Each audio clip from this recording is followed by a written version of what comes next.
Saludos, les habla el doctor Marcos de la Cruz Tasaico, cirujano general del Departamento de Cirugía General Digestiva del Hospital Delgado Revalliati Martins. Hoy vamos a hacer la revisión de la patología pancreática. Dentro de las patologías pancreáticas más frecuentes y más conocidas y de uso diario en la práctica hospitalaria es la pancreatitis.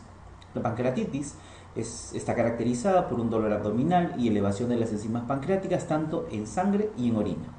La incidencia de esta enfermedad más o menos la encontramos en pacientes entre la cuarta y sexta década de la vida.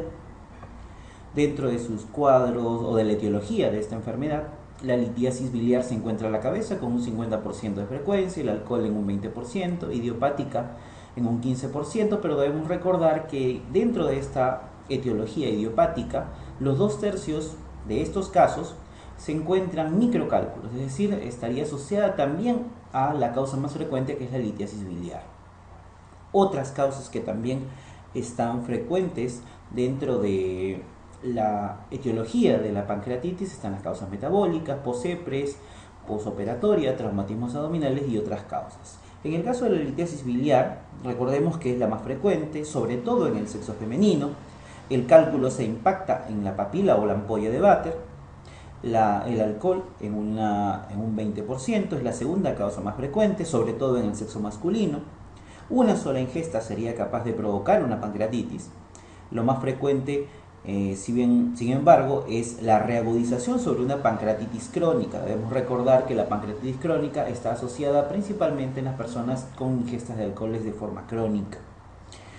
Como indicamos, la causa idiopática un 15%, 2/3 de estos casos están asociados a microcálculos o en algunos casos reportados como barro biliar, por lo que no podríamos considerarlas como verdaderamente idiopáticas, ya que están relacionadas, como dijimos hace un momento, como la causa más frecuente, que es la litiasis biliar. Dentro de las causas metabólicas tenemos a la hipercalcemia, las hiperlipemias, como un trastorno metabólico de los lípidos o secundario al consumo crónico de alcohol, principalmente asociados con la hipertrigliceridemia. Asimismo, dentro de las causas metabólicas también tenemos a la insuficiencia renal, la esteatosis del embarazo. Dentro de las causas posepre, recuerden que una de las complicaciones de este procedimiento, tanto diagnóstico como de tipo terapéutico, es la pancreatitis, al igual que la hemorragia, la perforación de la vía biliar o perforaciones duodenales. Dentro de ellas tenemos la pancreatitis, que es frecuente luego de este tipo de procedimientos. Dentro de las otras causas también tenemos las causas postoperatorias, sobre todo donde se hace la manipulación del páncreas, como por ejemplo las pancreatectomías distales, las duodenopancreatectomías o la conocida como la operación de Whipple, también pueden presentar pancreatitis postoperatorias.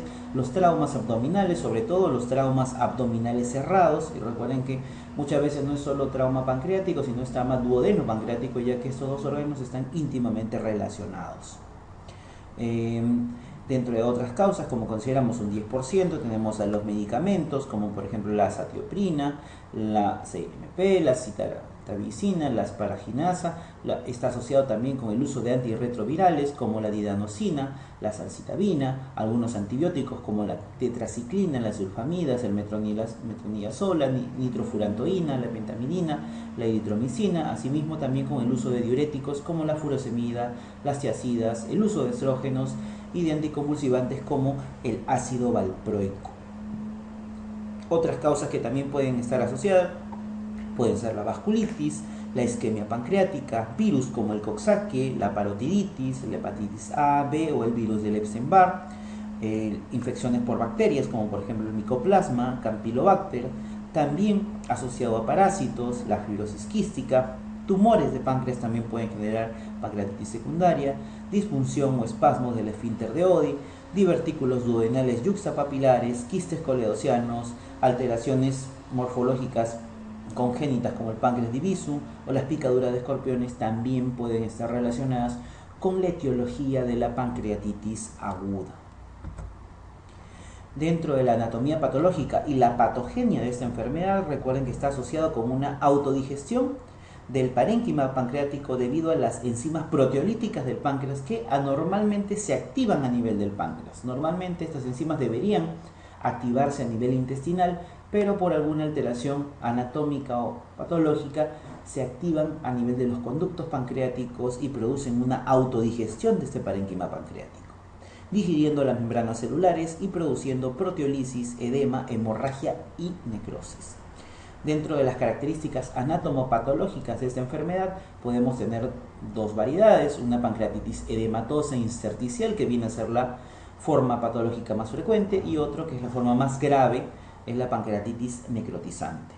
En la pancreatitis edematosa intersticial, que son las más frecuentes y a la vez las más benignas, la glándula se encuentra tumefacta y brillante, con congestión vascular, edema e infiltrado de polimorfonucleares, fundamentalmente a nivel interlobular.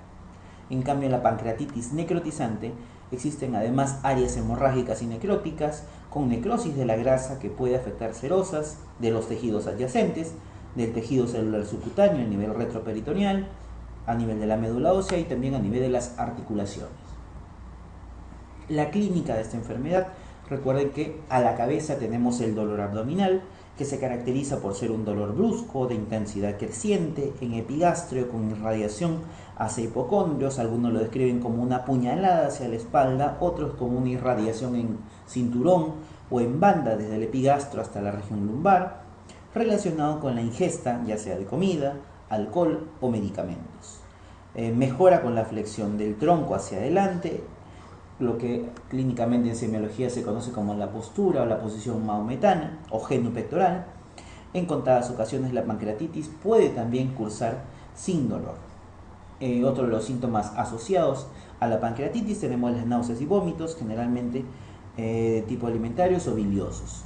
También encontramos distensión abdominal debido a paresia intestinal o hilio intestinal, que se acompaña de la falta de emisión de gases y deposiciones con ausencia de ruidos hidroaéreos. En las pancreatitis graves también puede presentarse fiebre por reabsorción de los exudados o por sobreinfección. También podemos encontrar asociado el shock debido a hipovolemia, por vasodilatación periférica o por aumento de la permeabilidad capilar. Otra de las características clínicas que también encontramos en este tipo de pacientes viene a ser la citis, que suele ser de tipo serofibrinógena, aunque puede llegar a ser también de tipo hemorrágica. En esta última situación puede estar asociado con una indicación temprana de tratamiento quirúrgico. En las pancreatitis necrotizantes, al producirse una infiltración sanguínea del epíplomo menor y del ligamento redondo, se puede producir una coloración azulada a nivel periumbilical denominada el signo de Cullen, o si es que existe esta coloración azulada a nivel de los flancos, llamará o tomará el nombre del signo de Grey-Turner, que indicarían que está asociada a una pancreatitis necrohemorrágica o hemorrágica, es decir, una pancreatitis grave o severa. Asimismo, la necrosis de la grasa subcutánea produce nódulos eritematosos parecidos al eritema nodoso. También se puede asociar con manifestaciones extraabdominales a nivel pulmonar, como por ejemplo el derrame pleural y sobre todo a nivel del lado izquierdo, y también atelectasias principalmente a nivel del lado izquierdo. Dentro del diagnóstico diferencial, ¿qué otras entidades o patologías puede dar un dolor, una clínica similar a la pancreatitis aguda? Tenemos que tener en cuenta una úlcera penetrada o perforada, si es que existe antecedentes de esta patología en el paciente. La colecistitis también puede cursar con dolor. Generalmente el dolor en la colecistitis es un dolor más de tipo cólico y asociado a la ingesta de alimentos, la ingesta copiosa de alimentos grasos.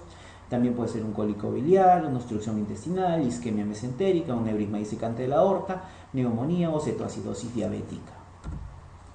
Laboratorialmente, en el hemograma podemos encontrar leucocitosis con neutrofilia de forma o como un fenómeno reactivo, alteraciones hidroelectrolíticas, una hemoconcentración, una hipernatremia por deshidratación al aumentar el tercer espacio, relacionadas con los niveles de calcio en la sangre. Vamos a encontrar hipocalcemia, que se produce fundamentalmente por la saponificación intraperitoneal del calcio, y o una alteración en la respuesta a la paratiroides para poder regular los niveles de calcio en sangre. Uno de los factores principales para el diagnóstico de la enfermedad de pancreatitis aguda y dentro de los estudios laboratoriales son las enzimas pancreáticas a nivel sanguíneo. Una de las primeras enzimas que se va a utilizar para el diagnóstico es la amilasa. Se dice que si es que la amilasa es mayor a 600 unidades internacionales por mililitro, se considera sugestiva de pancreatitis aguda, mientras que cifras superiores a 1000 son prácticamente diagnósticas. Además, debemos recordar que la amilasa también se puede elevar en situaciones que no son necesariamente pancreatitis, como puede ser también elevarse en colecistitis, también se puede elevar en parotiditis. Como ustedes ven, no es una enzima muy específica para la pancreatitis.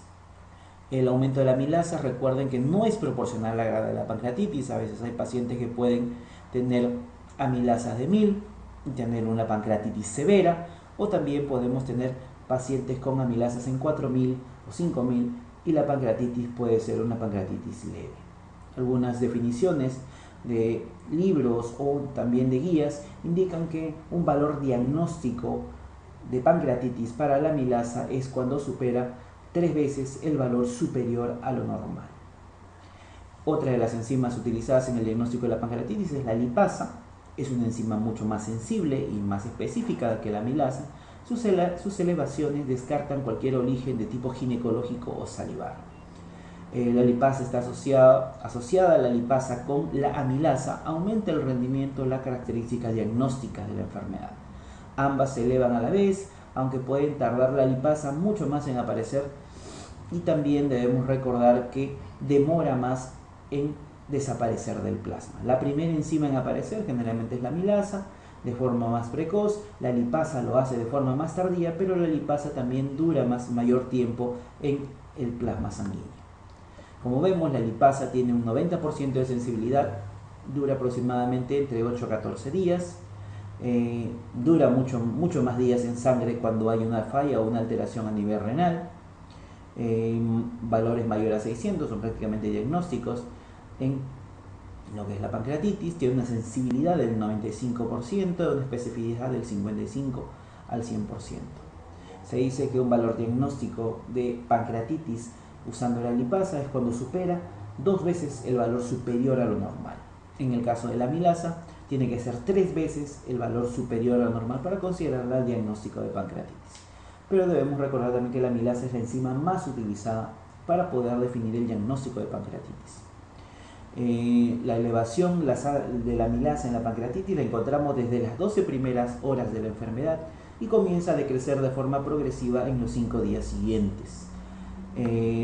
La amilasa puede ser normal en un paciente sin pancreatitis, puede ser un paciente con pancreatitis de un 19 a un 32%.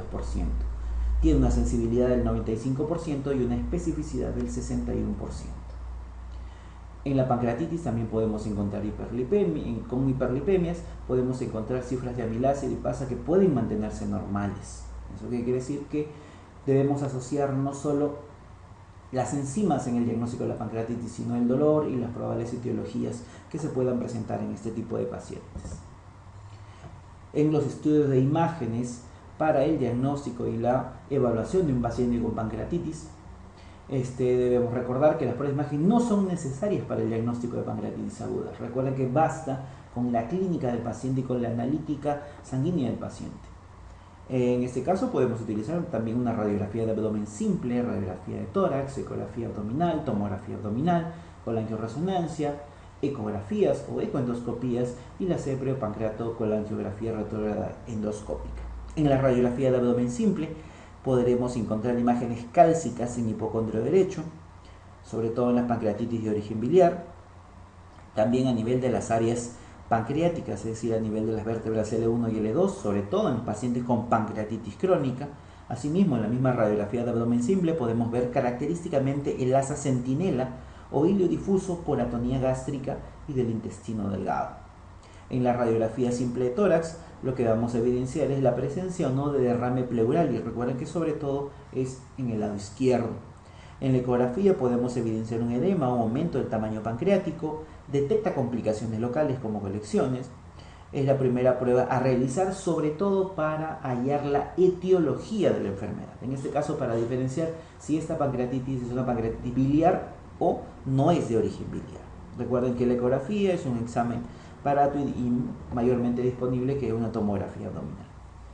La tomografía abdominal se utiliza para una mejor exploración del páncreas, es más sensible y específico en las complicaciones tempranas de la enfermedad. Informa sobre la gravedad de la pancreatitis, es decir, la presencia de necrosis, áreas hemorrágicas y sobre todo su posible morbimortalidad. La tomografía abdominal con contraste intravenoso está indicada a partir de las 48 a 72 horas del inicio de la enfermedad y siempre y cuando el paciente tenga una evolución mala o no favorable de esta enfermedad. En la pancreatitis leve habitualmente no se realiza la tomografía. En cambio, los pacientes que tienen una pancreatitis grave o cuya evolución no ha sido favorable, en ellos sí está indicado hacer la tomografía y sobre todo después de las 48 a 72 horas de inicio de la enfermedad. La tomografía, asimismo, permite guiar una punción y aspiración hacia las colecciones pancreáticas o peripancreáticas si es que son sugestivas de que se encuentren infectadas. La colangioresonancia magnética es útil principalmente para evidenciar o certificar la presencia de coledocolitiasis, que podría explicar el origen de la pancreatitis y que también ver si es que amerita un tratamiento, sobre todo de tipo endoscópico. Recuerden que la colangioresonancia delimita mejor una coledocolitiasis que una ecografía abdominal. La ultrasonografía endoscópica, o también conocida como ecoendoscopía, también es útil para identificar la coledocolitiasis y lo hace con una sensibilidad y una especificidad cercanas al 100%. La CEPRE vamos a utilizarla siempre y cuando se sospeche que hay un cálculo enclavado en la papila de Vater, y esto puede ser sugestivo cuando tengamos elevación de las bilirrubinas a predominio directo, asimismo alteración a nivel de las transaminasas o alteraciones en las pruebas de imágenes, como por ejemplo un colédoco dilatado por ecografía o que en la ecografía vean o evidencien un cálculo impactado en el colédoco. Recuerden asimismo que la CEPRE se utilizaría en los pacientes con pancreatitis para la realización de esfinterotomías y liberación del cálculo, pero tenemos que tener en cuenta una cosa: la CEPRE se puede realizar en los pacientes con pancreatitis, sobre todo en las primeras 72 horas. Pasado este tiempo, idealmente ya no se debería utilizar este procedimiento debido a que producto de la inflamación pancreática hay un edema pancreático, hay un edema duodenal, y en esas situaciones puede ser muy difícil encontrar la papila de Vater y esto puede llevar a complicaciones de este procedimiento. El pronóstico de la enfermedad va a ser valorado debido a ciertos criterios pronósticos, dentro de los cuales tenemos los criterios pronósticos de Ranson. Recuerden que la milasemia no tiene valor pronóstico, como mencionamos hace un momento. Pacientes con diagnóstico de pancreatitis que sale una amilasa en 1000 puede tener una pancreatitis severa, y un paciente con amilasa en 4000, 5000, 6000, etc., pueden tener una pancreatitis leve. No se correlaciona el pronóstico ni la severidad de la enfermedad con los valores de amilasa y lipasa. Asimismo, también utilizamos para valorar tanto el pronóstico y en estos casos la severidad de la enfermedad, utilizamos los criterios de Baltasar para definir estos índices de severidad. Dentro de los criterios de Ramson, recuerden que son los criterios al ingreso al hospitalario y otra valoración a las 48 horas, y una forma de recordar las características o los criterios diagnósticos del Ramson o los criterios pronósticos de Ramson al ingreso al hospital o dentro de las 24 horas con esta mnemotecnia que, pues, como la vemos, es la mnemotecnia legal: L de leucocitosis, E de edad, G de glicemia, AST, que vendría a ser una transaminasa, la TGP, y L de LDH. Y aquí podemos ver ya de forma más amplia los criterios de Ramson. Por ejemplo, los parámetros presentes al ingreso dentro de las primeras 24 horas los podemos dividir en dos: en pacientes con pancreatitis de origen biliar y pancreatitis no biliar. En los pacientes con pancreatitis de origen biliar tenemos la edad mayor a 70 años, los leucocitos mayor a 18.000, la glicemia mayor a 200, el LDH mayor a 400 y el TGP mayor a 250. En la pancreatitis de origen no biliar tenemos la edad mayor a 55 años, los leucocitos mayor a 16.000, la glicemia mayor a 200, el LDH mayor a 350 y el TGP mayor a 250. En los parámetros para la valoración de los criterios de Ranson a las 48 horas, de igual forma, En la pancreatitis de origen biliar tenemos el descenso del hematocrito mayor a 10 puntos, el aumento del BUN mayor a 2 miligramos por decilitro, la calcemia menor a 8 miligramos por decilitro, el déficit de base mayor a 5 milimoles por litro y el déficit de líquidos mayor a 4 litros. Y en el caso de los pacientes con pancreatitis no biliar, tenemos a las 48 horas el descenso del hematocrito en 10 puntos, aumento del BUN mayor a 5 miligramos por decilitro, la calcemia menor a 8, el déficit de base mayor a 4 milimoles por litro, el déficit de líquidos mayor a 6 litros y el PO2 menor a 60. De igual forma también podemos tener una mnemotecnia para los criterios de Ramson a las 48 horas, como puede ser la mnemotecnia Ranson. R de rojo, A de agua, el déficit de líquidos, el BUN, el calcio, el PO2, y recuerden que aquí podemos encontrar el déficit de base mayor a 4 miligramos por 1000 equivalentes por litro, es decir, encontramos un paciente en acidosis. Recuerden asimismo que los criterios pronósticos de Ramson, de acuerdo a los valores que obtengamos, si obtenemos criterios de Ramson de 0 a 2, vamos a tener un 2% de morbimortalidad. Si tenemos un Ramson de 3 a 4, un 16% de mortalidad. Si tenemos un Ramson de 5 a 6, un 40% de morbimortalidad. Y si tenemos Ramson de 7 a 8, casi un 100% de morbimortalidad. Cuando hacemos la valoración tomográfica de los pacientes con pancreatitis, utilizamos la escala de Baltasar y estos nos van a definir los siguientes grados. El grado A es un páncreas normal y nos da 0 puntos. El grado B es un edema focal o difuso del páncreas, el cual nos da 1 punto. El grado C es un edema focal del páncreas o difuso del páncreas más inflamación peripancreática, el cual nos da 2 puntos. El grado D, la existencia de una colección intrapancreática o extrapancreática mal definida, que nos da 3 puntos. Y el grado E, los 2 o más colecciones intraperipancreáticas y o gas a nivel del espacio retroperitoneal, el cual nos da 4 puntos. En la escala de Baltasar, si es que encontramos ya no solo la presencia de inflamación del páncreas o la presencia de colecciones, sino que también hayamos necrosis del parénquima pancreático, tenemos que abordarlo de acuerdo a la extensión o al porcentaje del páncreas comprometido por esta necrosis. Si no existe necrosis, 0 puntos. Si existe necrosis menor al 30% del parénquima pancreático, 2 puntos. Si existe necrosis del 30 al 50% del parénquima pancreático, 4 puntos. Y si existe necrosis mayor al 50% del páncreas, 6 puntos. En este caso vamos a sumar los criterios que nos han salido en la escala de Baltasar y los puntos obtenidos por el porcentaje de necrosis y vamos a hallar el índice de severidad tomográfico, el cual puede ser de 0 a 3 que es bajo, el 4 a 6 que es un índice de severidad medio o de 7 a 10 que es un índice de severidad alto, como lo podemos ver acá.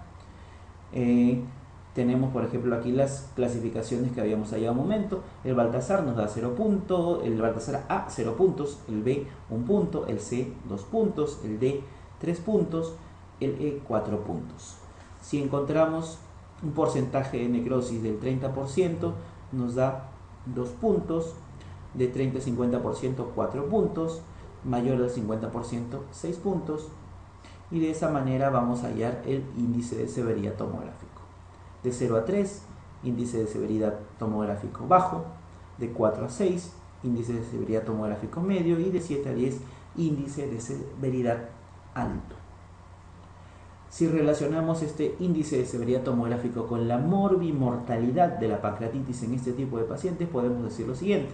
Los pacientes con índice de severidad bajo, es decir, de 0 a 3 puntos, tienen una morbilidad del 8% y una mortalidad del 3%. Si es un índice de severidad medio, es decir, de 4 a 6 puntos, la morbilidad sube a un 35% y la mortalidad a un 6%. A diferencia de los pacientes con índice de severidad tomográfico alto, de 7 a 10 puntos, los cuales tienen una morbilidad del 92% y una mortalidad del 17%. Podemos evidenciar aquí unas imágenes tomográficas asociándolos con los criterios o la clasificación de Baltasar. Por ejemplo, tenemos un Baltasar A, en el cual encontramos un páncreas de tamaño normal con refuerzo homogéneo en un paciente con clínica de pancreatitis aguda, es decir, solamente que de repente encontramos un tipo de dolor en este tipo de paciente. Como vemos, hay un ligero, no hay unos cambios edematosos o un incremento de volumen a nivel páncreas. El páncreas se ve de características casi normales, pero el paciente tiene dolor abdominal y unas enzimas pancreáticas positivas. En este caso, realmente es un índice de Baltasar o índice de severidad tomográfico 0 y es un paciente habitualmente con una pancreatitis leve. En el grado B encontramos un aumento de la cabeza, de tamaño del páncreas y sobre todo a nivel de la cabeza pancreática y también a nivel de lo que es el cuerpo y la cola. No vemos ningún tipo de colecciones. Este es un Baltasar B y también tiene un índice de severidad bajo.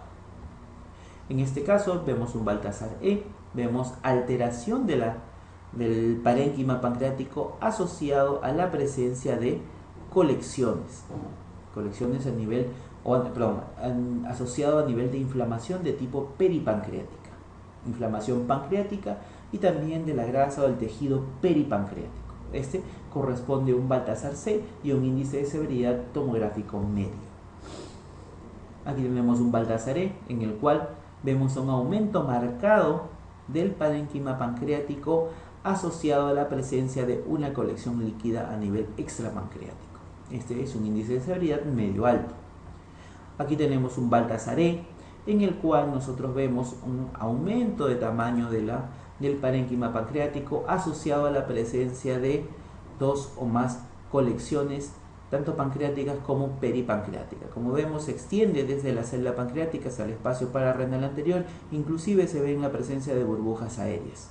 Esto está relacionado con un índice de severidad alto. Recuerden que pacientes con índice de severidad tomográfico alto también se incrementa su morbilidad y su posibilidad de mortalidad en este tipo de pacientes. Tenemos una tomografía demostrando un páncreas de tamaño de características normales, es decir, un Baltasar A, con una impregnación homogénea y un índice de severidad en 0 o índice de severidad tomográfico bajo. En esa tomografía vemos un páncreas aumentado de tamaño con presencia de necrosis en un 30% a nivel de la cabeza, asociado a una colección líquida en la cabeza y en el espacio pararrenal anterior izquierdo. En este tipo de pacientes estamos hablando de un Baltasar D, es decir, aumento de páncreas y la presencia de una colección. Eso es un Baltasar E con un score tomográfico o un porcentaje de necrosis del 30%, es decir, tenemos 3 por el Baltasar D y 2 por un porcentaje de necrosis del 30%, tenemos un índice de severidad tomográfico de 5 y esto correspondería a un índice de severidad tomográfico medio. Otros valores pronósticos en este tipo de pacientes, vamos a encontrar la edad mayor a 80 años o la presencia de obesidad. Recuerden que estos valores pronósticos indican un mal pronóstico. A mayor obesidad y mal pronóstico que esta pancreatitis sea severa en este tipo de pacientes, y la edad también juega un rol importante. La determinación seriada, la proteína sea reactiva, si se eleva y sobre todo mayor a 150 miligramos por litro, indica un empeoramiento o que esta pancreatitis está rumbo camino a ser una pancreatitis severa.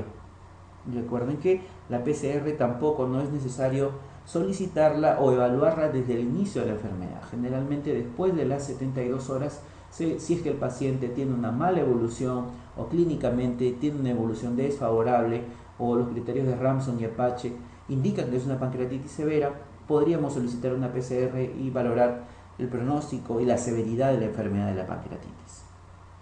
Otros valores pronósticos, como por ejemplo la determinación de la elastasa granulocitaria y el pectio activador, también pueden estar relacionados con los valores pronósticos, creo que son menos usados. Tenemos también los criterios de Apache 2, en estos casos existen múltiples datos y un signo de mal pronóstico en la escala de Apache es si existe una puntuación mayor a 8, mayor o igual a 8. Se dice Paciente con Ransom mayor o igual a 3, pancreatitis severa, menor a 3, pancreatitis leve. Criterios de Apache 2 mayor o igual a 8, pancreatitis severa, menor a 8 es pancreatitis leve. Aquí asimismo también tenemos los criterios radiológicos tomográficos de Baltasar, los cuales van a valorar la inflamación y la necrosis en 5 grados de la a L y de acuerdo a los porcentajes de necrosis a los cuales asisten. Un signo de mal pronóstico es cuando el índice de severidad tomográfico lo encontramos mayor a 4. El tratamiento de la pancreatitis, las pancreatitis siempre requieren hospitalización. En la mayoría de los casos, los pacientes con pancreatitis cursan con un cuadro leve y solo requieren una semana de ingreso hospitalario de manejo intrahospitalario. Globalmente la pancreatitis aguda tiene una mortalidad del 10% y la pancreatitis grave, severa o complicada, la mortalidad puede ascender a porcentajes mucho mayores. En los pacientes con pancreatitis leve, dentro del manejo intrahospitalario, tenemos que hacer la valoración de las constantes fisiológicas o de las funciones vitales, como puede ser el pulso, la tensión arterial, la temperatura, etc. La diuresis para mantener el estado hemodinámico y un balance hidroelectrolítico adecuado. Dieta absoluta, NPO, para dejar a la glándula en reposo inhibiendo la secreción, más que inhibiendo, reduciendo el grado o el volumen de secreción pancreática y que ésta pueda seguir lesionando el parénquima pancreático. Sonda nasogástrica si es que el paciente cursa con un hilio marcado, náuseas y vómitos intensos. Sueroterapia, abundantes líquidos para evitar la deshidratación. Recuerden que una de las principales terapias al admitir o recibir un paciente con pancreatitis aguda es una buena hidratación. Asimismo, no solo es importante la hidratación, sino también asociarla con analgésicos y anteméticos siempre y cuando el paciente presente náuseas y vómitos intensos. El tratamiento antibiótico profiláctico no está demostrado que aporte unas ventajas, pero sí puede utilizarse en el caso de las pancreatitis graves o pancreatitis necrotizantes para evitar la infección de la necrosis. Y como tratamiento en el caso de que ya se haya demostrado que se encuentran infectadas y esto asociándolo al tratamiento o al manejo quirúrgico. En el caso de las pancreatitis severas, de igual forma debemos hacer el control del pulso, la presión arterial, la temperatura, la diuresis, NPO para dejar la glándula en reposo, tratando de reducir al máximo la secreción pancreática, sonda nasogástrica, los pacientes que cursan con hilio, vómitos intensos o hilio persistente por varios días, la sueroterapia, abundantes líquidos para evitar la deshidratación, analgésicos, pero recuerden que la analgesia en este tipo de pacientes principalmente se hace con analgésicos opioides, pero debemos evitar el uso de la morfina ya que puede causar un espasmo del ODI y esto puede generar o incrementar el proceso fisiopatológico de la pancreatitis aguda. Generalmente en este tipo de pacientes se realiza o se utiliza la petidina para manejar el dolor de la pancreatitis aguda. Asimismo, el uso de antiméticos como el Gravol o el dimenhidrinato. El tratamiento antibiótico asociado al uso de carbapenem y sobre todo el imipenem, que es el que mejor llega al parénquima pancreático durante unos 14 días o 2 semanas. Debemos recordar que en el caso de la pancreatitis grave o aguda grave de origen biliar, podemos hacer el uso de la CEPRE más esfinterotomía endoscópica y extracción de los cálculos, sobre todo en las primeras 72 horas. Como indicamos hace un momento, debe hacerse dentro de este periodo debido a que posteriormente puede asociarse a un incremento, a un edema duodenal, dificultad para encontrar la papila y mayores complicaciones de este procedimiento.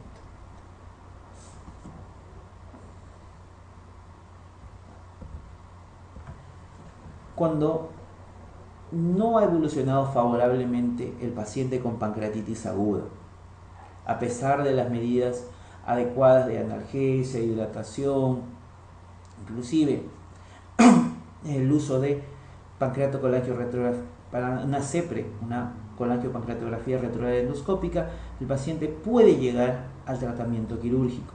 Habitualmente el tratamiento de la pancreatitis es médico, Generalmente la mayoría de los pacientes evolucionan de la manera favorable y solo requieren tratamiento médico. El tratamiento quirúrgico estaría reservado para ciertas situaciones. Muchas veces el diagnóstico de pancreatitis no es muy claro desde el inicio de la enfermedad y el paciente ingresa como una cirugía urgente, sobre todo cuando existe duda diagnóstica en el cuadro de un paciente con un probable abdomen agudo quirúrgico. Podemos tener cirugía temprana para el drenaje de una necrosis infectada, es decir, una necrosectomía, siempre y cuando esta sea demostrada por un cultivo o GRAM de una muestra extraída por una punción aspiración guiada por tomografía. Y otro es la cirugía electiva, y esta cirugía electiva, pero principalmente abocada sobre la etiología de la enfermedad. Como ustedes recordarán, la principal etiología de la enfermedad es la colelitiasis o la litiasis vesicular o la microlitiasis, que tendría que ser resuelta de forma electiva, como haciendo una colecistectomía laparoscópica. Asimismo, también la cirugía electiva se encuentra reservada para hacer el tratamiento de las complicaciones que pudieran existir secundarias a esta enfermedad, como por ejemplo el drenaje de un pseudoquiste pancreático o de un absceso pancreático. Aquí tenemos una pregunta con respecto al manejo de la pancreatitis aguda. ¿Cuáles son las indicaciones de cirugía en la pancreatitis aguda? Perforación. Habitualmente en la pancreatitis aguda no hay perforación. Síndrome compartimental abdominal, bueno, lo puede presentar, puede estar asociado a la pancreatitis aguda, pero cuando éste evoluciona de manera muy desfavorable. Generalmente no es una indicación primordial en el caso de la pancreatitis aguda. Que la inflamación del páncreas o la pancreatitis aguda se encuentre en su segunda o tercera semana de evolución tampoco lo es, pero sí es una indicación de cirugía en los pacientes con pancreatitis aguda que exista una necrosis pancreática infectada. Dentro de las diferentes complicaciones que podemos encontrar en la pancreatitis aguda tenemos las complicaciones sistémicas, que son las que se producen en las 2 primeras semanas de la enfermedad, como por ejemplo la sepsis, que es la causa más frecuente de muerte en este tipo de pacientes y suele ocurrir después del 7º día de evolución, sobre todo en los pacientes que no han respondido adecuadamente a una buena hidratación, que no han respondido a los analgésicos y cuya enfermedad o cuya patogenia ha sido demasiado severa, sobre todo en los pacientes con pancreatitis hemorrágica y que no llegaron a responder adecuadamente al tratamiento médico. También tenemos complicaciones locales. Dentro de las complicaciones locales que pueden existir en los pacientes con pancreatitis aguda, tenemos las que se producen entre la segunda y cuarta semana de la enfermedad, como son ir a la cabeza, tenemos al pseudoquiste pancreático. Esta complicación es la más frecuente de todas las complicaciones de la pancreatitis aguda. Pueden ser un pseudoquiste único o pueden ser pseudoquistes múltiples. La localización habitual del pseudoquiste pancreático es a nivel de la cola. Hay que tener cierta sospecha diagnóstica por una imagen de tipo quística que persista luego de la 4ª semana de la enfermedad y que no desaparezca espontáneamente luego del seguimiento adecuado en ese tipo de pacientes. Puede presentar a su vez este pseudoquiste pancreático algunas complicaciones, como por ejemplo infectarse. Asimismo, este pseudoquiste pancreático puede crear sintomatología, puede producir dolor abdominal, puede producir intolerancia oral. Debido al tamaño, el pseudoquiste pancreático puede comprometer o puede comprimir la pared posterior del estómago y puede causar intolerancia oral y dolor. Y también, de acuerdo a su localización, por ejemplo, un pseudoquiste pancreático grande ubicado a nivel de la cabeza pancreática puede comprimir la vía biliar y puede provocar ictericia en este tipo de pacientes. Esas 3 condiciones, dolor, intolerancia oral e ictericia, pueden ser los indicativos del tratamiento o manejo quirúrgico en este tipo de pacientes. La mayoría de los pacientes con cuadros de pseudoquiste pancreático evolucionan a la resolución espontánea. Generalmente un 40% de ellos evolucionan a una resolución espontánea, pero en los que no siguen esta secuencia, los que no siguen ese camino, generalmente son tributarios de tratamiento quirúrgico. Estos pseudoquistes pancreáticos se pueden complicar, como por ejemplo pueden romperse, pueden infectarse o pueden producir una hemorragia. Claro que estas generalmente son situaciones o condiciones raras. El diagnóstico del pseudoquiste pancreático de elección es la tomografía o la ecografía o ecoendoscopía.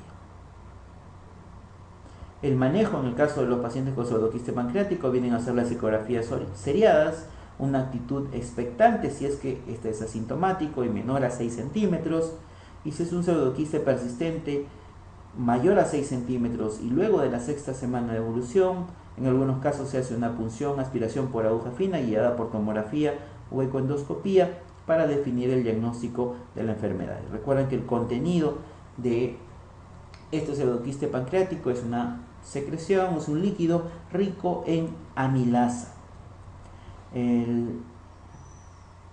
De acuerdo al tamaño de los pseudoquistes pancreáticos también se pueden complicar. Las opciones de tratamiento es la punción y drenaje percutáneo, pero si es que se realiza este tratamiento de una punción y drenaje percutáneo, hay riesgos de fístulas pancreáticas. En el caso del manejo quirúrgico de este tipo de pacientes, generalmente se hace una fístula interna, una comunicación del pseudoquiste pancreático hacia un órgano vecino, por ejemplo hacia el estómago, haciendo una cistogastrostomía, hacia el duodeno, una cistoduodenostomía, o uniéndolo al intestino delgado como es una cistoyeyunostomía en Iderrux. Y esto se va a realizar de acuerdo a la localización del pseudoquiste pancreático, es decir, si está cerca de la cabeza, si está a nivel del cuerpo del páncreas o a nivel de la cola del páncreas. La resección del quiste se reserva para los localizados sobre todo a nivel de la cola del páncreas. Otras complicaciones locales que pueden existir secundarias a la pancreatitis aguda puede ser el flemón pancreático, el cual corresponde a una infección de la necrosis pancreática que ocurre aproximadamente en el 50% de los casos. Clínicamente el paciente no evoluciona favorablemente. El diagnóstico se realiza por una punción aspiración con aguja fina guiada por tomografía. Asimismo, a la secreción aspirada de esta punción se le realiza una tinción de Gram, un cultivo, y el tratamiento quirúrgico habitualmente es la necrosectomía y el desbridamiento del tejido comprometido. El absceso pancreático corresponde a un flemón infectado que se abscedifica o bien se infecta en un pseudoquiste pancreático. Esto ocurre aproximadamente en un 4% de los casos. La etiología más frecuente es el E. coli, el Enterobacter, Proteus, Klebsiella, y se caracteriza por que el paciente cursa con malestar general, fiebre alta, taquimia, taquicardia, leucocitosis con desviación izquierda. Los hemocultivos habitualmente suelen ser positivos. En la radiografía de abdomen se visualiza una burbuja de aire retrogástrica y el diagnóstico de confirmación es mediante una punción dirigida por ecografía o tomografía y el cultivo de la secreción de este absceso pancreático. El tratamiento es el drenaje quirúrgico, aunque en algunos casos puede ser factible el drenaje no quirúrgico guiado por tomografía o ecografía. Pero recuerden que los drenajes percutáneos habitualmente pueden cursar secundariamente con una fístula pancreática. Otras complicaciones locales pueden ser el pseudoaneurisma, el cual se localiza sobre el pseudoquiste pancreático o sobre las colecciones de líquidos. La arteria más frecuente comprometida es la arteria esplénica. Debuta como un cuadro de hemorragia digestiva alta sin causa aparente. El diagnóstico se realiza mediante tomografía y se confirma mediante una arteriografía. Otra complicación que podemos encontrar es la ascitis pancreática, la cual es una ascitis exudativa con una amilasa mayor a 1000. La causa más frecuente es la rotura del pseudoquiste en un 80% y otro es la rotura de un conducto pancreático principal en un 10%. El resto de ascitis pancreáticas se consideran idiopáticas. El diagnóstico de localización se realiza por tomografía y el de confirmación es por una cepra. El tratamiento consiste en inhibir la secreción pancreática mediante el uso de somatostatina u octreotide y evacuar la ascitis mediante paracentesis. Haciendo la revisión de algunas preguntas con respecto a la pancreatitis aguda, tenemos ¿cuál es la causa más frecuente de la pancreatitis aguda? Recuerden que a la cabeza es la litiasis biliar. La ecografía en una pancreatitis aguda ofrece particularmente el diagnóstico de la etiología. Recuerden ustedes que la ecografía En un paciente que diagnosticamos de pancreatitis aguda, lo que nos va a definir es saber qué cosa es, qué tipo de pancreatitis es. ¿Es una pancreatitis biliar o no biliar? En la ecografía nos dirá si es que en la vesícula biliar hay o no la presencia de cálculos, si es que tenemos un coledoco dilatado con presencia de cálculos o no a nivel de la vía biliar. En el caso de los pacientes o de las etiologías que tenemos de la pancreatitis aguda, a la cabeza la litiasis biliar, en un segundo lugar el alcoholismo y en un tercer lugar las microlitiasis. Recuerden que la clínica, dolor abdominal más las enzimas pancreáticas orientan al diagnóstico de pancreatitis aguda. Si es que las enzimas no son muy sugestivas o no son muy claras, se puede realizar una tomografía para ayudarnos a definir el diagnóstico.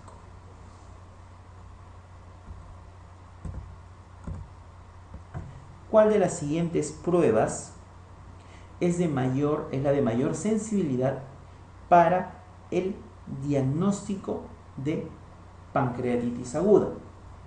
Recuerden que primero, ¿qué es lo que podemos pedir en este tipo de pacientes? Una radiografía de abdomen, y la radiografía de abdomen, ¿qué es lo que nos va a definir? Nos va a definir si es que hay la presencia de cálculos o de calcificaciones en el hipocondrio derecho, calcificaciones de la parte pancreática. Después, si es que en la radiografía de abdomen no evaluamos nada, no podemos ver nada, podemos pedir una tomografía. En la tomografía, ¿qué es lo que podemos evidenciar? Si es que existen o no también calcificaciones o alteraciones de la morfología del páncreas. Pero ¿qué pasa si en ninguna de estas pruebas, ni en la radiografía de abdomen, no vemos calcificaciones a nivel del área pancreática? En la tomografía tampoco vemos una alteración significativa de la morfología del páncreas o calcificaciones. En este caso, la prueba de mayor sensibilidad para el diagnóstico de la pancreatitis crónica es la colangiopancreatografía retrógrada endoscópica, es decir, una CEPRE. Pero recuerden que esta no la podemos utilizar de inicio, ya que presenta complicaciones y es de forma escalonada. Primero pedimos una radiografía, luego pedimos una tomografía, y si ninguno de los dos se ve, la prueba de mayor sensibilidad viene a ser la CEPRE. Para evitar las complicaciones en el curso de una pancreatitis aguda moderada, ¿qué cosa es necesario? Tratar con esteroides. La pancreatitis, recuerden que no se trata con esteroides. La cirugía precoz no está indicada en los pacientes con pancreatitis aguda. Recuerden que la pancreatitis está reservada para casos que no han respondido al tratamiento médico, en los cuales encontramos una necrosis pancreática que se encuentra infectada, y obviamente hay que demostrarlo, generalmente con punciones, aspiraciones guiadas por tomografía. Tratar precozmente con glucagón tampoco no tiene mucha relación con el tratamiento de la enfermedad. Iniciar inmediatamente el tratamiento antibiótico tampoco está demostrado que sea un tratamiento adecuado en ese tipo de pacientes, de inicio por lo menos. Y recuerden que en los pacientes con diagnóstico de pancreatitis hay que diferir la dieta, el NPO, para hacer un reposo del tracto gastrointestinal, un reposo y una disminución de las enzimas pancreáticas. Es decir, la respuesta sería diferir el inicio de la alimentación oral. Todos los siguientes son criterios de Ramsson, excepto uno de ellos. Calcio menor a 8, si lo es. PO2 menor a 60, también lo es. TGO mayor a 250, si lo es. Leucocitosis mayor a 16.000, si lo es. PCR mayor 2 veces superior al límite de la normal no tiene nada que ver con los criterios de Ramsson. Un paciente de 33 años, alcohólico, ingresa por una pancreatitis aguda sin evidencia de litiasis biliar. A las 24 horas presenta fiebre, hipotensión, oliguria e hipoxemia. Una tomografía con contraste urgente demuestra un área de necrosis pancreática del 70% sin evidencia de absceso. Una punción, aspiración con aguja fina de la zona afectada, demuestra bacilos gram negativos entre las siguientes. ¿Qué medida terapéutica propondría para mejorar la evolución del paciente? En este caso, como vemos, se trata de un paciente con una pancreatitis probablemente de origen alcohólica, que presenta, debido a los estudios tomográficos, una necrosis pancreática infectada, que incluso fue demostrada por una punción, aspiración con aguja fina, y se han demostrado la presencia de gérmenes en esta necrosis. Entonces el tratamiento pasa a ser tratamiento antibiótico y quirúrgico. En este caso, el procedimiento a realizar sería una necrosectomía pancreática. Tenemos un paciente de 70 años, el cual ingresa al hospital por dolor abdominal. El dolor abdominal y vómitos. Los estudios analíticos demuestran una amilasa muy elevada. Una ecografía demuestra una ligera dilatación de la vía biliar y colelitiasis. A las 48 horas de ingreso continúa con fuerte dolor. El hematocrito ha disminuido un 15%. El calcio ha aumentado está a nivel de 7.8, el BUM ha aumentado a 15 miligramos por decilitro y la albúmina en 3.1. ¿Cuál de los siguientes tratamientos sería el más adecuado? Sería realizar una papilotomía endoscópica. Recuerden que la papilotomía endoscópica o la CEPRE se realiza dentro de las primeras 72 horas de enfermedad en los pacientes en los cuales persiste el dolor abdominal, existe la evidencia de coledocolitiasis o la sugestiva evidencia de coledocolitiasis, y que esta papilotomía endoscópica, como indicamos en varias diapositivas atrás, se tiene que realizar preferentemente antes de las 72 horas de la enfermedad, debido a que después edema del duodeno, dificultades para encontrar las papilas y mayores complicaciones. Pancreatectomía no, porque acuérdense que no hemos encontrado o no se nos dice en el enunciado que existe una tomografía con necrosis infectada demostrada. La administración de antibióticos más el tratamiento habitual. Recuerden que la administración de antibióticos es en un paciente que tiene necrosis y con sospecha o posibilidades de que ésta se pueda infectar. Colecistectomía urgente tampoco tiene ninguna relación.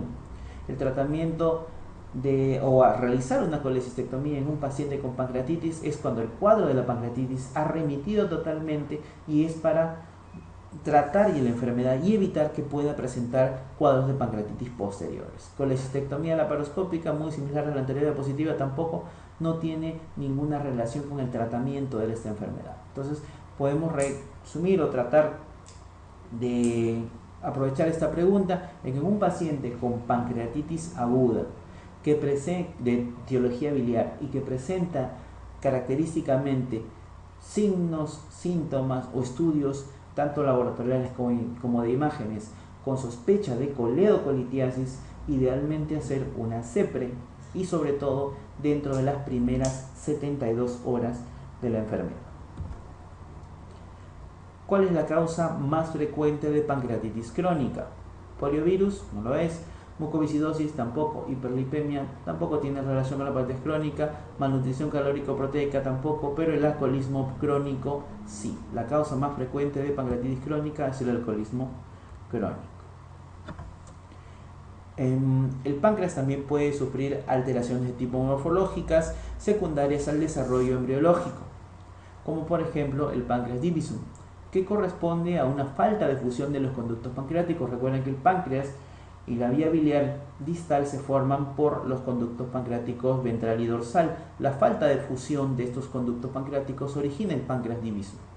De todas las alteraciones congénitas que puede presentar el páncreas, esta corresponde a la malformación más frecuente y es la que se relaciona con mayor incidencia de cuadros de pancreatitis aguda.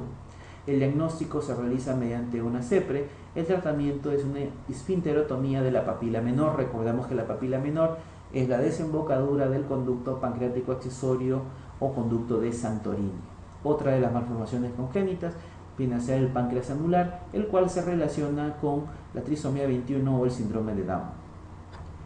La pancreatitis crónica se caracteriza por tener una definición como una triada diagnóstica, la cual está definida por un dolor abdominal recurrente, una insuficiencia pancreática tanto endocrina como exocrina y una alteración morfológica progresiva e irreversible.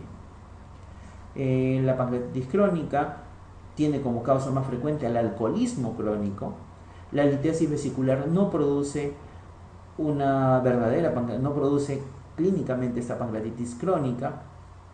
La insuficiencia pancreática exocrina, sobre todo se aparece cuando hay mayor del 90% de pérdida de la función del parénquima pancreático. La prueba más sensible para la función exocrina del páncreas es el test de la secretina, y clínicamente podemos evidenciar esta enfermedad, o se caracteriza clínicamente esta enfermedad por la presencia de esteatorrea, la presencia de diabetes, y esto asociado a calcificaciones a nivel del páncreas. Entonces, síntomas de la pancreatitis crónica: dolor abdominal recurrente, insuficiencia pancreática endo y exocrina, y alteración morfológica progresiva e irreversible.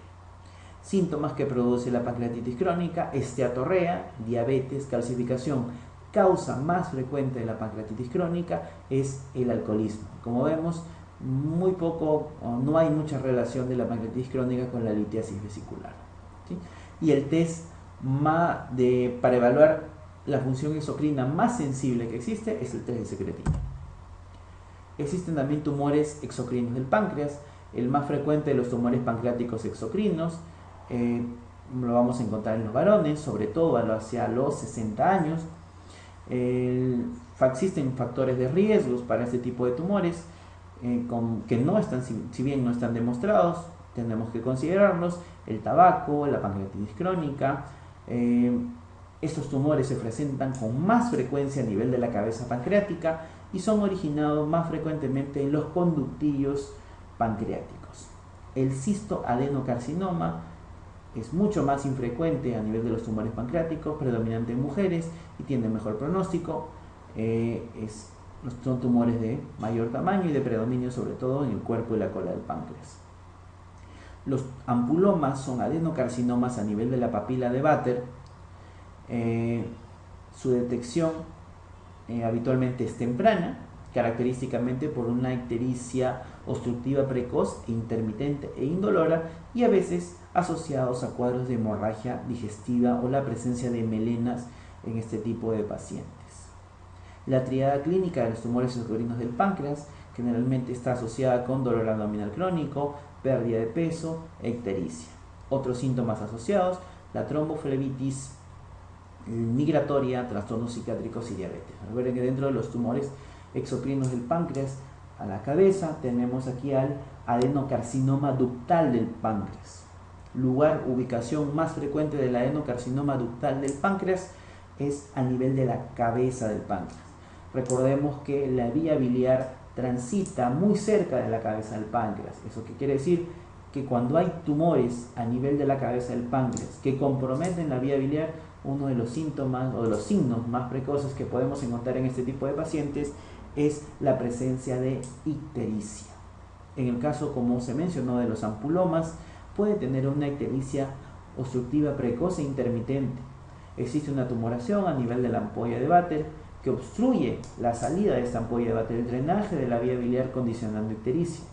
Pero este tumor se puede necrosar y puede desprenderse, generando dos cosas: generando una hemorragia digestiva con descenso de la hemoglobina y melenas, y también al necrosarse y al caer esta tumoración va a provocar que pueda haber un pasaje de vía biliar, inclusive con descenso de la bilirrubina. Claro que este descenso es de forma momentánea, porque luego que vuelve a crecer la tumoración dentro de la ampolla de Vater, vuelve a obstruir el conducto de la vía biliar y vuelve a aparecer la ictericia. Es decir, tendríamos ictericia intermitente y también melenas en el momento de que sucede y se necrosa esta tumoración.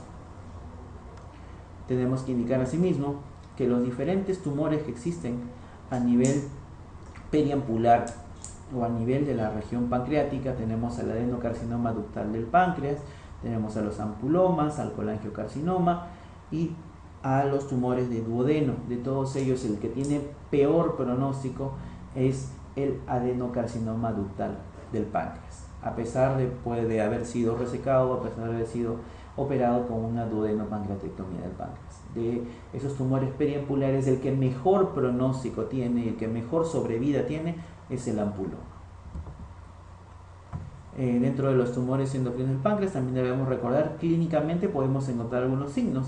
El signo de Corbusier-Terrier, que consiste en una vesícula biliar distendida, palpable en un sujeto con ictericia obstructiva, que indica que es una neoplasia que afecta la vía biliar distal, ya que esta, en cambio, cuando tenemos una obstrucción benigna de la vía biliar distal, como por ejemplo coledocolitiasis, aquí encontramos una vesícula escleroatrófica. Como vemos, tenemos dos características diferentes. Una vesícula distendida, caracterizado por el signo de Courvoisier-Terrier, generalmente asociado con una neoplasia a nivel de la vía biliar distal. Pero si existe una obstrucción de la vía biliar distal, como por ejemplo por una coledocolitiasis, generalmente la vesícula es de tamaño pequeño o escleroatrófica. En el caso de los tumores exocrinos del páncreas, primero se puede valorar por una ecografía. La tomografía es la prueba no invasiva más sensible. La CEPRE es la prueba más sensible, sobre todo para los tumores de cabeza de páncreas. La confirmación anatomopatológica debe hacerse por aspirado durante la CEPRE o por biopsia percutánea bajo control ecográfico o tomográfico o una ecoendoscopía. El único tratamiento eficaz de estos tumores y con intención curativa es la resección quirúrgica. Generalmente son resecables los tumores en estadios 1, limitados al páncreas, inclusive si es que esos tumores pueden invadir la vena porta o invadir las venas mesentéricas, también pueden ser resecados, también pueden ser operados con resección de la vena comprometida. La duodenopancreatectomía cefálica o operación de Whipler es la operación más frecuente y que se asocia a el tratamiento de los tumores de los pacientes con tumores a nivel de la cabeza del páncreas. En el caso de los tumores endocrinos del páncreas, esos tumores pertenecen a un grupo de tumores endocrinos de tipo APUT. El síndrome de Zollinger-Ellison, el cual es un gastrinoma, es un tumor pancreático de células no B, productor de gastrina, maligno en un 2/3 de este grupo de pacientes, que cursa con una úlcera péptica y una diarrea secretora, y es el tumor endocrino pancreático más frecuente. El síndrome de Werner-Morrison, es decir, un bipoma, es un tumor pancreático de células también no B, productor de péptido intestinal vasoactivo, maligno en un 2/3 de este grupo de pacientes, cursa con un síndrome de diarrea acuosa, hipocalemia y acloridia, es lo que algunos bibliografías lo describen como el cólera pancreático. Y otro de los tumores endocrinos que presenta el páncreas es el insulinoma, es un tumor pancreático de células B, productor de insulina, maligno en un 10% de casos, y ese grupo de pacientes cursa clínicamente con hipoglicemia. Como vemos, tenemos tumores pancreáticos de células B, el insulinoma, y células no B, como es el Zollinger-Ellison y el bipoma. Haciendo ya la revisión de las preguntas de la patología quirúrgica del páncreas, tenemos que en el caso de los pacientes con cáncer de páncreas, la localización más frecuente de la neoplasia es a nivel de la cabeza del páncreas. Bueno, que de todas las porciones del páncreas, de cabeza, cuerpo y cola, siempre es la cabeza el lugar más frecuente, la locación más frecuente de las neoplasias de este nivel. De los siguientes enunciados no es criterio de Ramsson. En edad mayor de 55 años, si lo es, tenemos el calcio mayor a 8, tenemos los leucocitos mayor a 16.000, tenemos el balance negativo mayor de 6.000 en las 48 horas, en ninguna de las anteriores. El balance negativo mayor a 6.000 no es un criterio de Ramsson.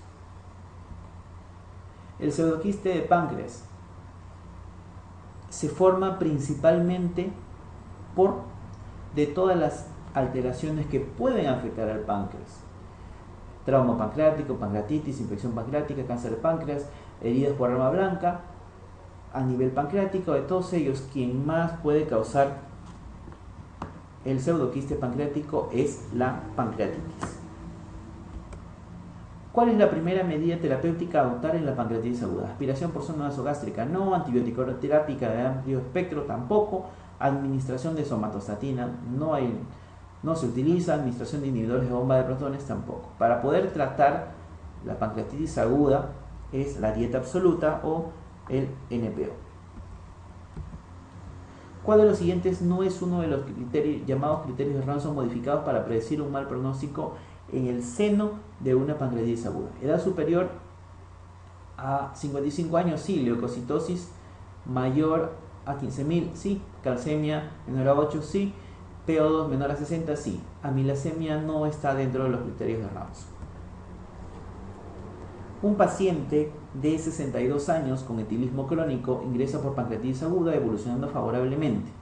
3 semanas después de su ingreso se realiza una ecografía apreciándose una colección de 3 centímetros de diámetro, quística, en contacto con la pared posterior del estómago. Entre las siguientes, ¿cuál es la actitud más correcta? ¿Drenaje por vía percutánea? No. El tratamiento quirúrgico del pseudoquiste, recuerden que son los pseudoquistes mayor a 6 centímetros y sobre todo si causan dolor, intolerancia oral o ictericia. Drenaje endoscópico de colección, de igual forma, tanto quirúrgico como endoscópico, se realizan bajo esas condiciones, mayor a 6 centímetros, dolor, intolerancia oral o ictericia. Seguimiento por ecografías seriadas, esa sería la actitud más adecuada. Papilotomía por vía endoscópica no tiene una relación con el tratamiento del pseudoquiste pancreático. Entonces, en este paciente lo que se realizaría adecuadamente es el seguimiento con ecografías seriadas. La principal complicación de la pancreatitis agudas es el pseudoquiste pancreático. En la pancreatitis aguda, ¿cuál de los siguientes exámenes es de valor de diagnóstico precoz? La proteína C reactiva no es para diagnóstico precoz, sino pronóstico y seguimiento. Formen y recuento leucocitario no están relacionados específicamente con la pancreatitis aguda como diagnóstico. La lipasa, recuerden que si bien nos ayuda al diagnóstico, pero no como diagnóstico precoz, sino prácticamente como confirmación, generalmente después del 4.º al 8.º día. Las transaminasas se pueden elevar en otras enfermedades, no solo en la pancreatitis. En cambio, la amilasa sí es uno de los exámenes que a las 12 horas de iniciado el cuadro de la pancreatitis aguda sí se puede elevar y podemos utilizarlo como diagnóstico precoz de la enfermedad. Paciente con dolor epigástrico y en espalda, con shock intenso, distensión abdominal y ligera rigidez muscular abdominal. ¿Cuál es el diagnóstico probable? Colecistitis aguda habitualmente se relaciona más con dolor en hipocondrio derecho, no tanto con shock. Murphy positivo, que no se describe a nivel del enunciado. Cólico renal no corresponde con las características clínicas que se describe el paciente. Disección aórtica, no hay unas características propias definidas en este tipo de pacientes, sobre todo con la rigidez muscular. La apendicitis aguda generalmente es dolor epigástrico y luego focalizado en su fosa ilíaca derecha. McBurney positivo, Blume positivo, que no se describe en el enunciado, pero sí tenemos el cuadro de pancreatitis aguda que sí se relaciona con este tipo de enunciado o las características clínicas descritas en la pregunta. El signo de Gray-Turner en una pancreatitis hemorrágica, la lesión equimótica se observa a nivel de hipocondrio derecho, no hay a este nivel, en fosa ilíaca tampoco, en hipogastro menos. A nivel periumbilical es el signo de Cullen, pero el signo de Gray-Turner se encuentra localizado la equimosis a nivel de los flancos. A un paciente se le encuentra una imagen en la tomografía de páncreas, una gran tumoración líquida con sólida. La primera posibilidad diagnóstica es el pseudoquiste, generalmente es de contenido sólido, no líquido, contenido líquido, más no líquido y sólido. Un pseudoquiste complicado tampoco. En el pseudoquiste habitualmente no hay unas zonas o característica sólida dentro de la lesión, dentro del pseudoquiste. El adenocarcinoma habitualmente es una tumoración sólida más no líquida, y en el cistoadenocarcinoma de igual forma puede haber una combinación de lesiones sólidas y líquidas, es decir, de las tumoraciones que se describen a nivel del enunciado o como alternativas a esta pregunta, la que sí correlaciona tumoraciones con zonas líquidas y zonas sólidas es el cistoadenocarcinoma. En los pacientes con ataques repetidos de pancreatitis aguda biliar es típica la existencia de narcomanía, no, pero tampoco, diabetes menos, colangitis no hay una relación, pero sí existe una fibrosis del páncreas debido a las pancreatitis de forma repetidas o recurrentes. El mejor test diagnóstico para la pancreatitis es, recordemos que la amilasa, si bien es una enzima que se eleva precozmente y que nos ayuda a definir rápidamente el diagnóstico, también se puede elevar en otras enfermedades que no se relacionan con precisamente la inflamación del páncreas, como ejemplo parotiditis, te puede dar una elevación de la amilasa, colecistitis aguda, una úlcera perforada o penetrada, una isquemia mesentérica, también se puede elevar las amilasas. En ese caso, el mejor test diagnóstico para poder definir y confirmar la pancreatitis vendría a ser la lipasa sérica. Los criterios de Ramsay en la pancreatitis aguda establecen evolución de la enfermedad no, tampoco las complicaciones, el diagnóstico no lo hace la amilasa lipasa, el tipo patológico tampoco, pero sí determina el pronóstico de la enfermedad. ¿Cuál de las siguientes indica un pobre pronóstico en la pancreatitis aguda? La glucosuria no, el niveles altos de amilasa urinaria tampoco, una proporción baja de FiO2 o el PO2, es decir, el PAFI tampoco, la amilasemia creciente, recuerden que no se relaciona con el pronóstico de la enfermedad, pero sí lo hace el nivel de calcio sérico disminuido.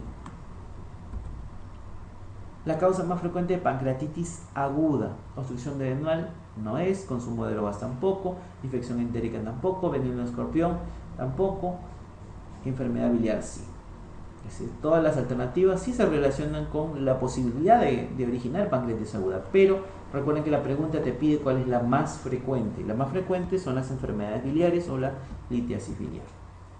La principal complicación de la pancreatitis aguda, diabetes mellitus, no es más que todo una complicación crónica, la desnutrición en pacientes con pancreatitis crónica, ictericia, sobre todo secundaria, son pseudoquiste pancreático, esteatorrea, más de pancreatitis crónica, pero sí el pseudoquiste pancreático corresponde a una de las complicaciones más frecuentes de la pancreatitis aguda. En la pancreatitis aguda, ¿cuál de los siguientes exámenes es de valor diagnóstico precoz? Recuerden, la enzima que se eleva precozmente 12 horas después del inicio de la enfermedad es la amilasa. En la pancreatitis aguda, la alimentación oral se inicia cuando las transaminasas se han normalizado. Las transaminasas no tienen que ver en la evolución de la enfermedad de la pancreatitis. Ha desaparecido el dolor abdominal. Esa sí es una aseveración correcta. Recordemos que cuando en la pancreatitis ha desaparecido el dolor, ya no requiere analgésicos, hay ruidos aéreos, el paciente elimina flatos, incluso ya ha hecho deposiciones, esos serían signos indicativos de que el paciente puede reiniciar la tolerancia oral. Paciente de 48 años, en su cuarta semana de pancreatitis aguda severa, presión 80/60, frecuencia respiratoria 32 por minuto, diuresis escasa, leucocitosis de 18.000, abastonados en 8%, hematocrito en 26, TAC con necrosis del 60% del páncreas, con aire en el área pancreática y colecciones múltiples. ¿Cuál es la conducta a seguir? Como vemos, es un paciente con pancreatitis severa con una necrosis pancreática infectada. En este caso, el tratamiento es quirúrgico y asociado con antibióticos, es decir, la respuesta sería laparotomía exploratoria más necrosectomía. ¿Cuál de las siguientes afirmaciones no es criterio de Ramsay? ¿O cuál de las siguientes afirmaciones sobre los criterios de Ramsay no es la correcta? ¿Establece el pronóstico de la pancreatitis? Sí. ¿Se basa en 11 criterios? Sí. ¿Es más útil en la pancreatitis aguda no relacionada con cálculos biliares? Sí. ¿Existe una variante para aplicar a las pancreatitis relacionadas con cálculos y las que no son reproducidas por cálculos? Sí. Pacientes con 4 signos positivos tienen mortalidad del 80%, no está adecuadamente relacionada con esto. La mortalidad es mucho menor en pacientes que tienen 4 signos positivos. Generalmente cuando hay más signos positivos sí se relacionan con mortalidades de ese porcentaje. ¿Cuál es la causa más frecuente de pancreatitis aguda en nuestro medio? Alcoholismo no es, el alcoholismo causa pancreatitis aguda, pero no es la más frecuente en nuestro medio. Hiperlipemia tampoco, ascaridiasis tampoco, hipercalcemia menos, pero sí las enfermedades de tipo biliar y sobre todo las coleocolitiasis. Varón de 36 años que luego de ingerir alcohol y de alimentos abundantes presenta dolor abdominal urgente en epimesogastro irradiado a espalda y flancos, con vómitos y malestar general, pulso 120, presión 80/60, abdomen blando depresible, y muy doloroso en el mesogastro. ¿Cuál es el diagnóstico más probable? Apendicitis aguda, no tenemos signos a nivel de fosa ilíaca derecha o migración a nivel de fosa ilíaca derecha. Colecitis aguda, no hay MURPHI positivo. Gastritis aguda, habitualmente no van con tanta taquicardia o hipotensión como se ve en este paciente, y el dolor abdominal con irradiación tampoco. El cólico vesicular no se relaciona con el tipo de dolor descrito en el enunciado, pero sí una pancreatitis aguda y probablemente de etiología alcohólica.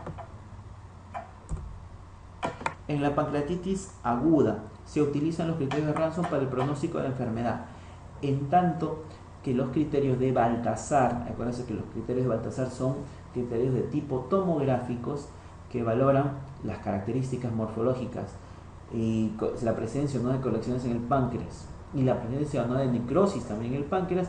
Lo que van a indicar es el llamado índice de severidad tomográfico. Entonces, los criterios de Baltasar nos indican en este caso los índices de severidad. El diagnóstico, habitualmente no, Baltasar ya generalmente los criterios de Baltasar están más relacionados con ya un paciente con diagnóstico de pancreatitis aguda, en los cuales se quiere valorar la gravedad o la extensión del compromiso inflamatorio de la necrosis en este tipo de pacientes.